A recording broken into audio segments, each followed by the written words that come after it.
Welcome to Resilience Development in Action with Steve Bisson. This is the podcast dedicated to first responder mental health, helping police, fire, EMS, dispatchers, and paramedics create better growth environments for themselves and their teams. Let's get started.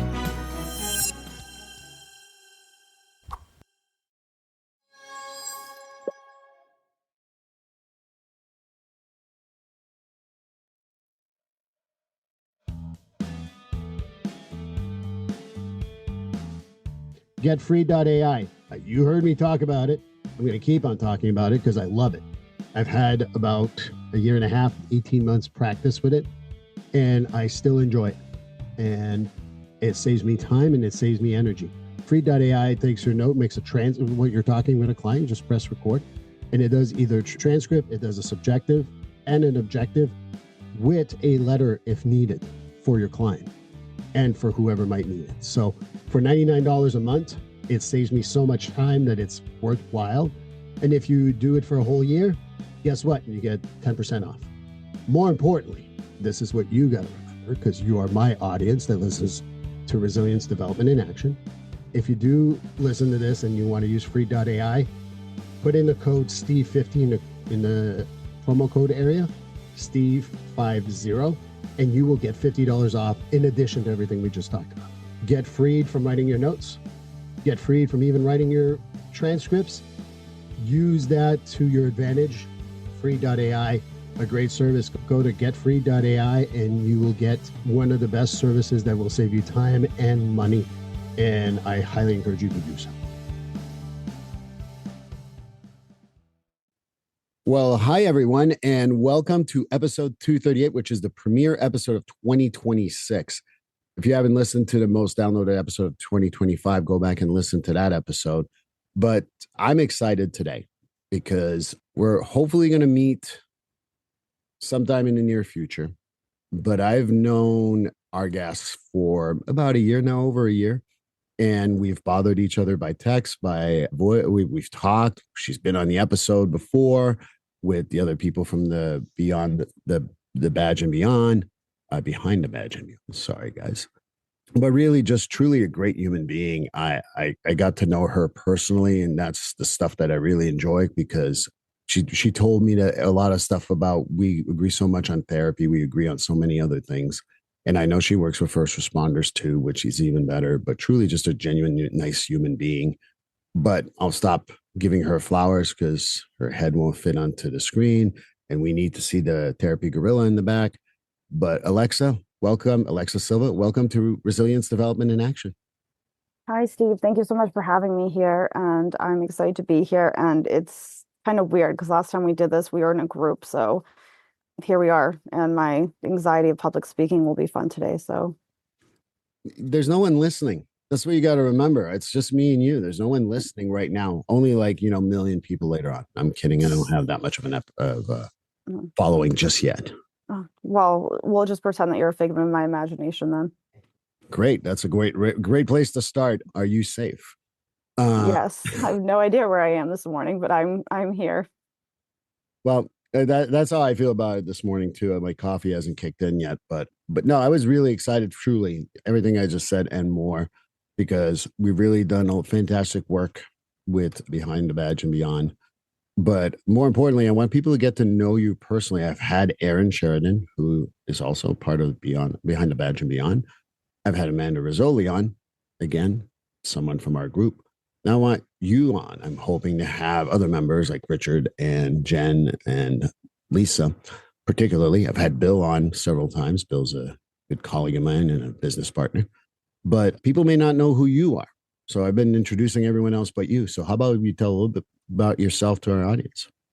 Yeah, so my name is Alexa Silva. I am a licensed independent clinical social worker in Massachusetts and New Hampshire. And I recently, probably like at the end of August, beginning of September, just opened up my own private practice, which has been, yes, it has been, what are the words? I don't even have words this morning for it. Scary, yet empowering, exciting. I have definitely had a lot of great help from some friends that I will not mention, cough, cough, people from the Behind the Badge, especially, people that have been on this podcast. And it's crazy how you have this idea in your head to go into private practice, but then once you actually do it, you still feel like, oh my gosh, is this real, right? And there's so much more to it. But the reason that I wanted to start the private practice is really having that sole focus of first responders, military, and veterans in clinical practice.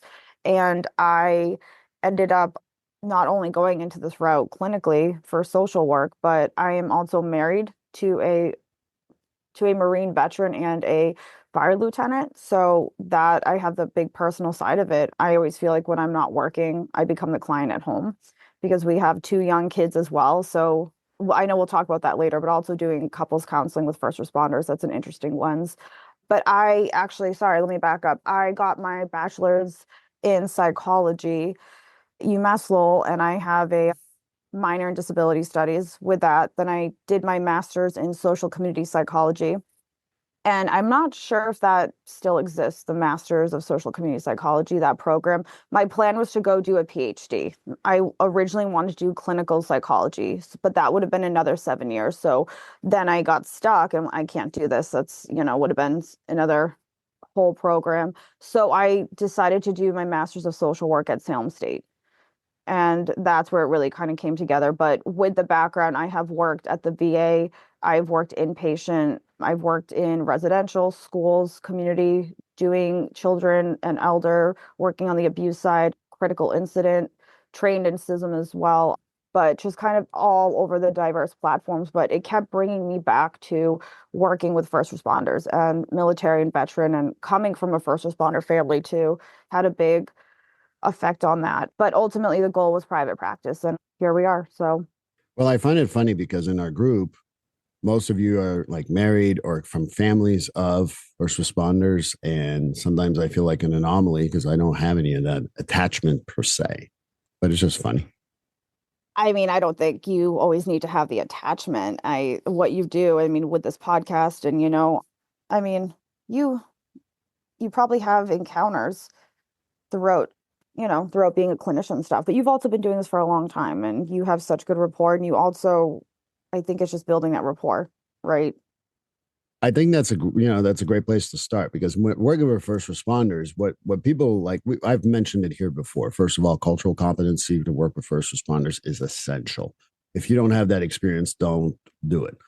Not too long ago, I went to sit at a firehouse for a couple hours just to chit chat with the people to kind of introduce me as a guy. Hey, if you need help, here I am. And as soon as they started talking about mental health, they shut down.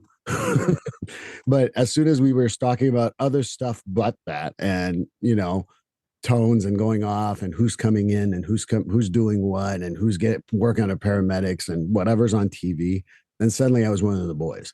There's definitely a different culture. And it's not, I think, that they don't like mental health. I think it's the unknown sometimes that happens.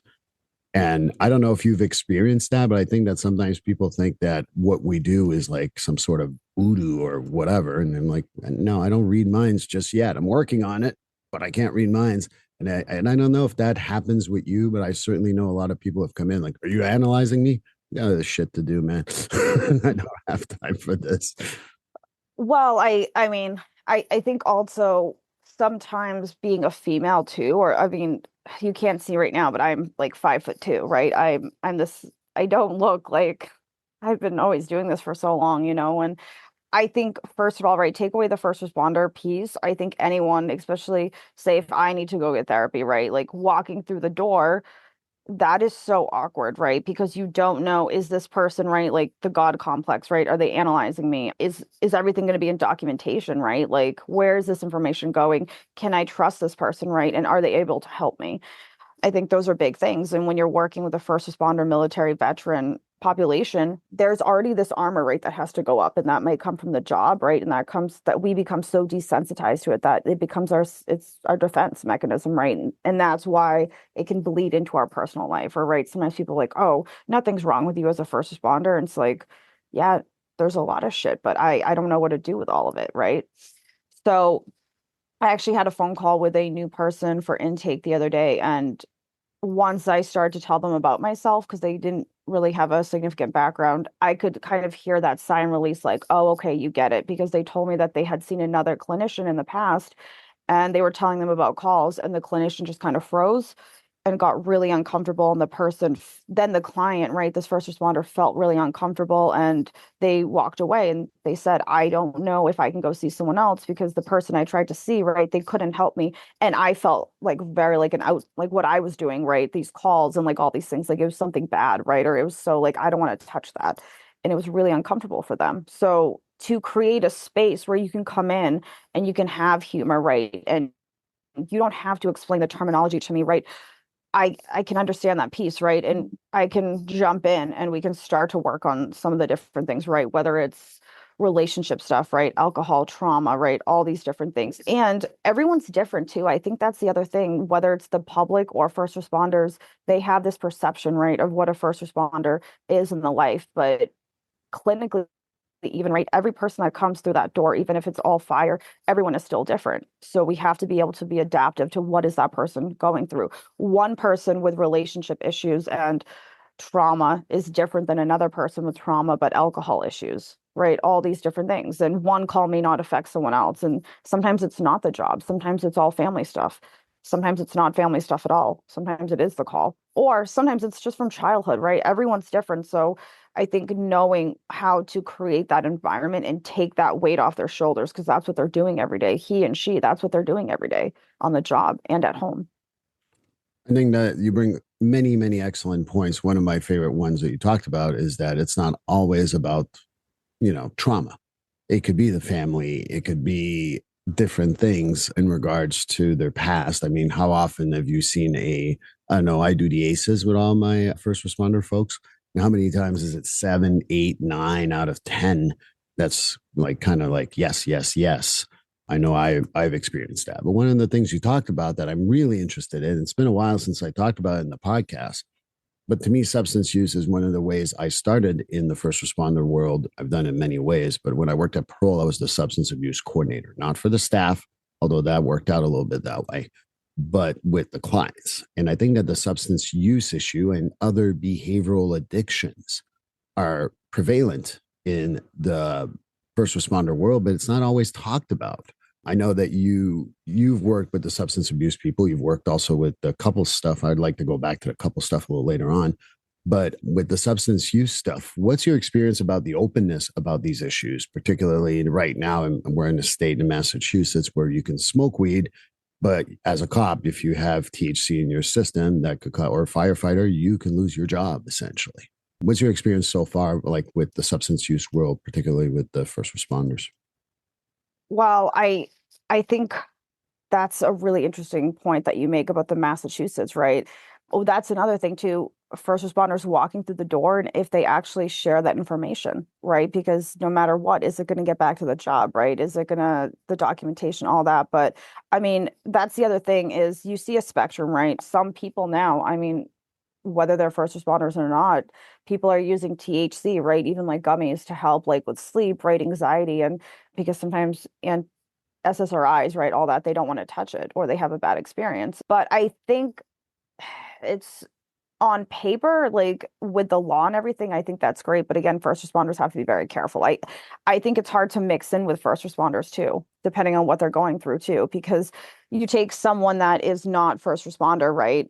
And maybe they can sit at home and be able to, take THC and drink, but put it with someone that has a first responder background and everything else going on, right, with like the sleep issues and the work stress, and their body might not react the same way. And then also, why do we use that, right? We're using it sometimes to cope, right? It's not even just something for sleep and anxiety. And then it becomes, oh, this is really nice, right? I don't know how to use anything else. And then sometimes it can leak into the job, it can leak in the personal life. So I know there is a lot of studies though on different types of substances, right, that we're using for trauma and treatment. So it's a hard line, but I think what I see a lot of is people coming in where it's past that point, right? Usually it's alcohol and sometimes, other definitely other substances, right? Because at first you're not using these substances as you don't expect to walk through the door using these substances and being like, I can't handle it, right? I need to be an inpatient, right? Or it's breaking my family, or it took me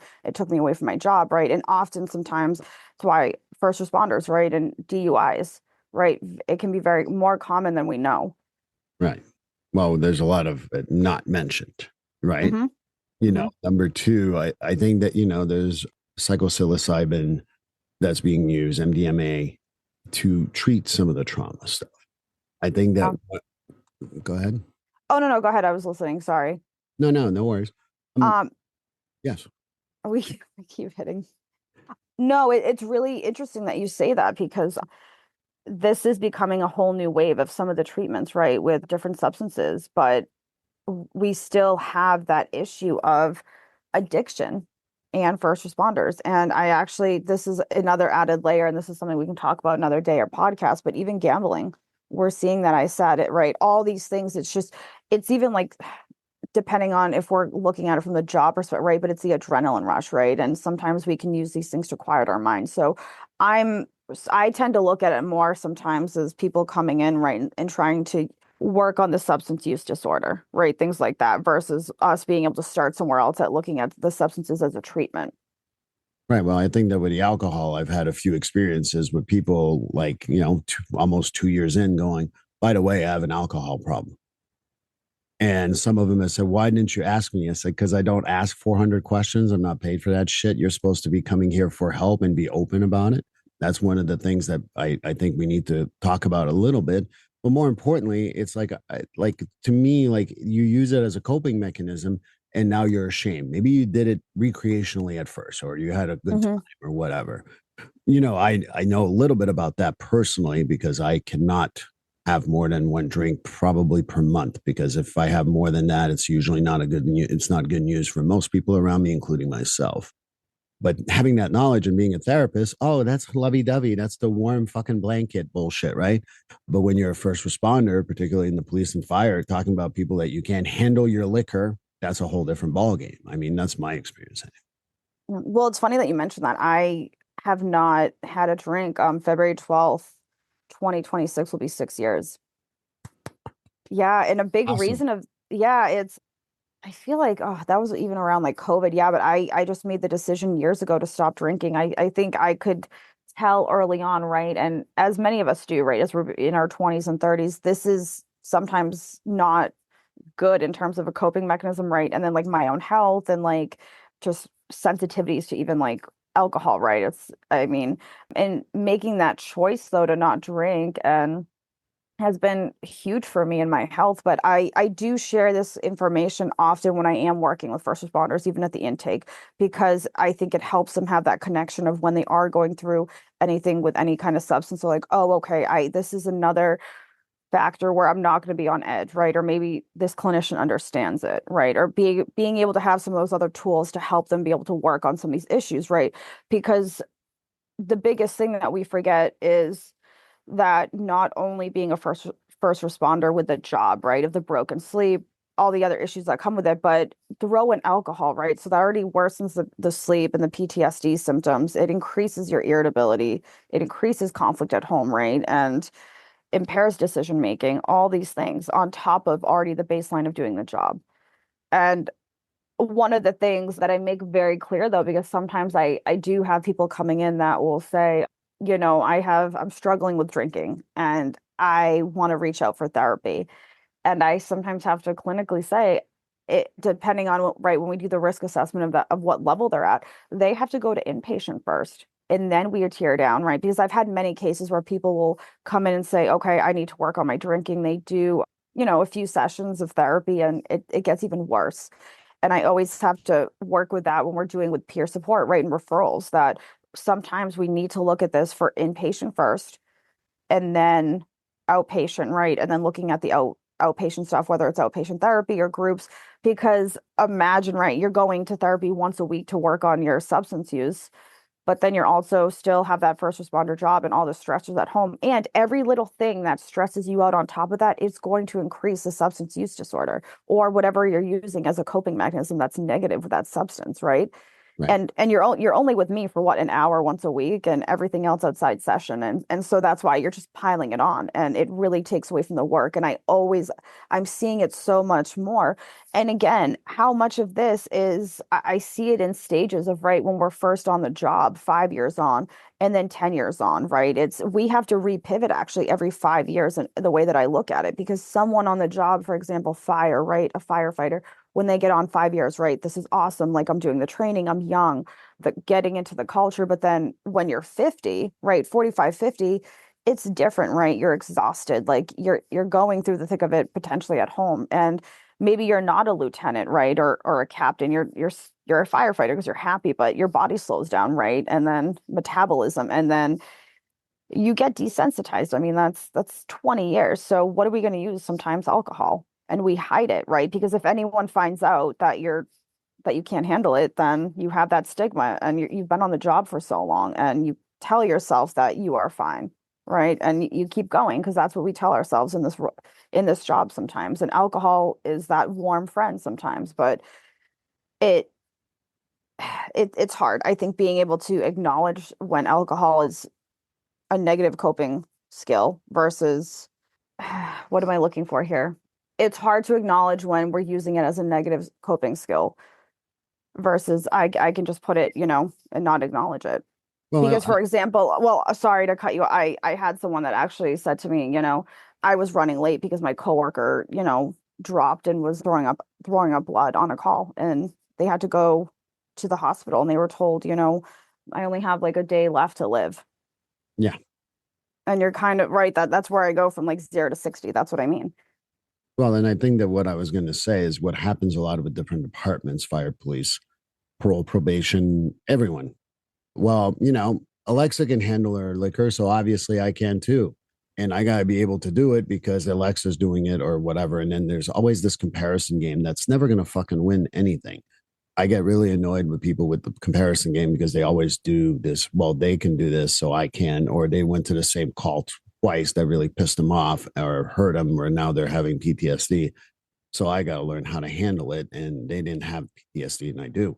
The comparison game always kills you. And for me, the other part that you really mentioned, which is so important, is when I ask questions about substance use, I gauge the room, but most of those guys genuinely want to know about your past. And I've been very open about my stories about having, excessive drinking in my teens and then for a long time in my early adulthood. And that really makes them, oh, you can understand that stuff. And that really helps.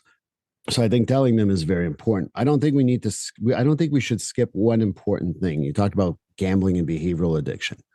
I think that what I was going to say is that when you got the behavioral stuff, you got the sex stuff. That's huge. Yes. And the gambling.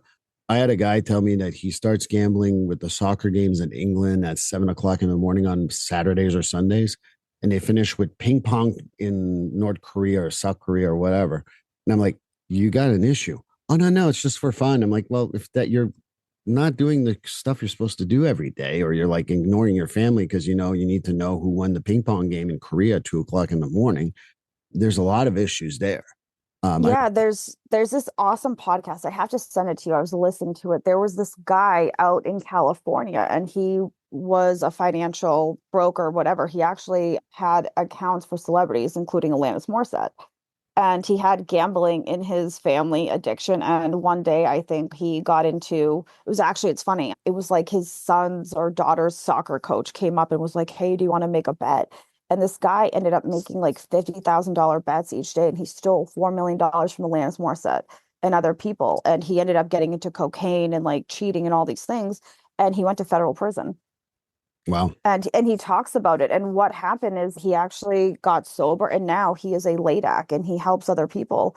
And he talks about his journey. I have to send that to you. But he talks about how you get hooked with the gambling, right? And how it's a gateway for all these other things, right? And just hiding it, and how it broke his whole, personal life. And because he was so afraid, he did not want anyone to know. He just kept stacking, right? And the feelings of guilt and shame, right? That was more than actual what was going on in real time with the gambling.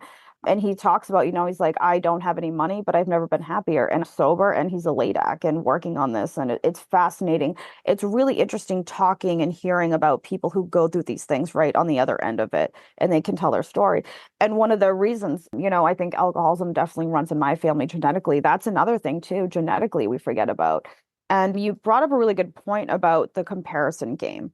And it's so hard, right? Because I'm picturing someone right now, right? That first responder that's kind of like sweating, right? When we are hiding the alcohol, because at the end of the day, right, we just want to be like everyone else. And alcohol it's a social thing, right? It's a nice release. It's being part of like the Boys Girls Club, right? It's part of that. I mean, right, we go back like 30 years. What did first responders do? How did they connect, right? It's in the back room drinking. Many But bars and many fire departments that I know of anyway. oh yeah, I mean, I think old school, this was way back in the like firefighters first start, like you could have a beer on the job, Right. right? But you never want to be that person that has something wrong with them compared to the person next to you. And sometimes I have people come in and they're like, I'm so mad because I can't figure out why I have this issue with alcohol because I don't have this level of PTSD, right? That my coworker has or that people say, right? They're like, everything's good at home, but it's still something along the way. And I think that's really hard when people still have to come to the awareness of what their relationship with alcohol or any kind of addiction is. Well, I talk about addiction really easily for me. I mean, I don't know how you do it, but I tell people like, the first few ones are pretty much a choice, whether alcohol, whatever drug you're thinking about. After you hit 4 or 5, no longer a choice, it's a maintenance program. And Yeah. because if you don't drink as much, then you're going to start shaking or you're going to have sweats or you're going to have it. You're not going to be able to handle it. It'll get rid of your headache if you drink right away. That's the hair of the dog, right? Mhm. With your opioids in particular, that's really one of the things. And benzos lose their effectiveness within 14 to 28 days if you take them regularly.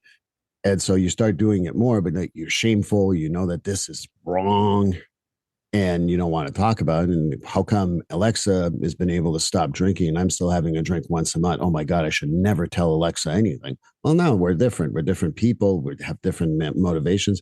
But we got to be able to be open about that shit. But I think that happens so many times. And the gambling is the same thing. You talked about stacking. That's one of the biggest problems. I was once with a friend of mine. This is years ago while I was drinking heavily. He won $10,000 at the casino. And I was so happy. Wow. And he's like, yeah, that won't touch the 55,000 I'm in debt for gambling. And I remember going, okay, I'm not coming to the casino anymore. And I go once in a while. Now I'm not going to lie, but I bring $100 and then my $100 gone, it's gone. Just don't deal with it. But yeah, I think that's what it is we chase and we become less of a choice as we go along. And I think that's where people get the shame, but I think that's the stigma we got to break because your 14 drink on your 26th month of every day, it's no longer a choice. You just need it so that you feel okay and that your liver doesn't fucking explode. Yep. And you bring up the good point, right? You forget about the physical dependence and what your body's doing and how it's breaking down, right? It's not just the emotional stuff.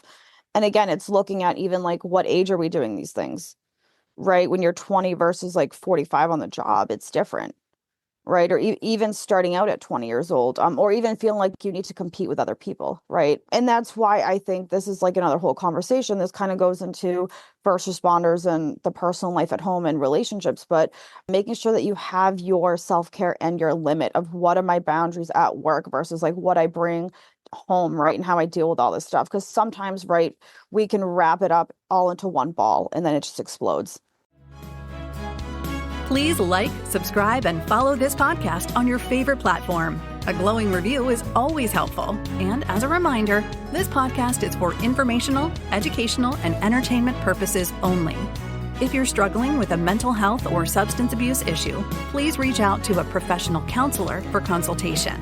If you are in a mental health crisis, call 988 for assistance. This number is available in the United States and Canada.